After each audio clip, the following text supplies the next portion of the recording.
Hey, thanks for coming to 1500ESPN.com. I'm Derek Wetmore. I'm going to share with you my 5 thoughts from Wednesday's Twins-White Sox game. I'm going to go pretty quickly with this video to honor the fact that the boys got done with 9 innings in 2 hours and 19 minutes on Wednesday. So, let's start it off. Thought number 1. Chris Sale was not his usual dominant self. He did rack up 10 strikeouts compared with only 1 walk, but the Twins scratched 6 runs across, 5 earned on Chris Sale, and they prevented him from reaching kind of a historic strikeouts mark. If Sale had struck out 12 batters in Wednesday's game, he would have been the first pitcher since they began recording strikeouts at Elias Sports Bureau to go 6 consecutive starts with 12 or more strikeouts. He had notched 5 entering Wednesday. That matches Pedro Martinez, Randy Johnson, and no one else.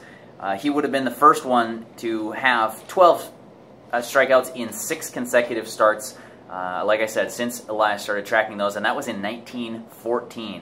So it would have been a pretty incredible mark for Chris Sale. He fell short of that against the Twins. Had his strikeout stuff, but just couldn't keep the Twins from scoring runs. Thought number 2 is also Chris Sale. While he didn't reach that particular distinction, he did strike out 10 batters, and that's his 7th consecutive game with at least 10 strikeouts, double-digit strikeouts. That is a Chicago White Sox record. He already held that record. And to tell you, he had 38 consecutive innings before the Twins snapped that. 38 consecutive innings with at least 1 strikeout. That's the longest since 2002 when Johan Santana, former Twins great, had 39 consecutive innings with at least 1 strikeout. So a lot of strikeout data, facts, and stuff. Some really interesting stuff with Chris Sale on Wednesday.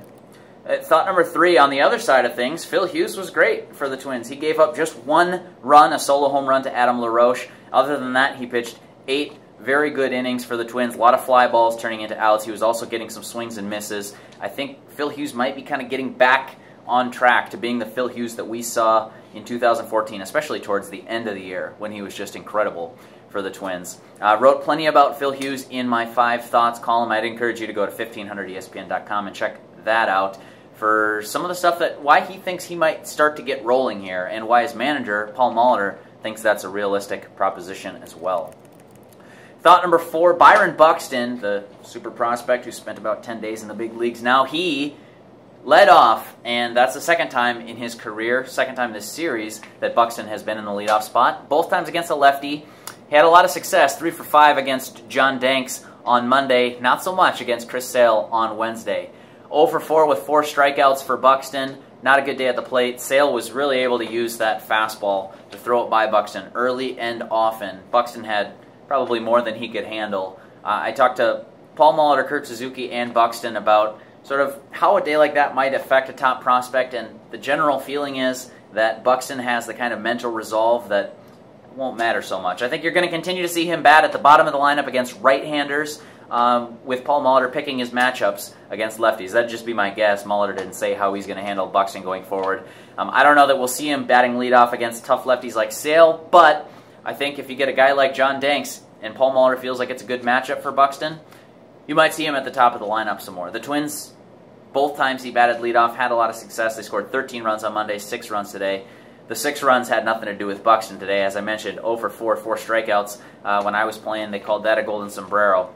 Not sure if that's a popular or a common term, but when I'd walk up to the plate, they used that one a lot, believe it or not.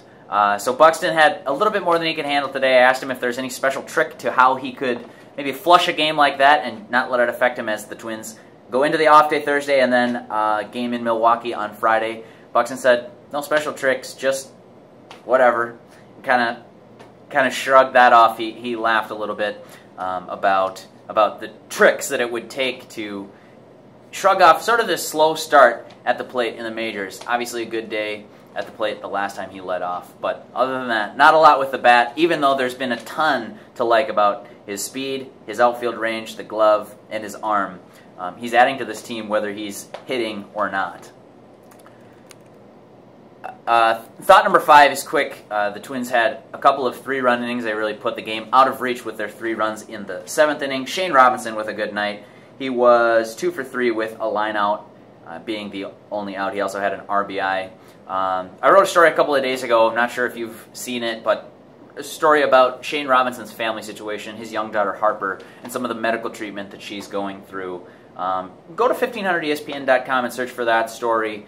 If you're looking for a reason to root for Shane Robinson, I think that story, as much as anything, would be a reason to pull for the Twins role player. He doesn't crack the lineup every day. He's kind of the fourth outfielder mold, but he's helped the team at times when he is in the starting lineup, and Wednesday was another example of that. Quick roster news, too.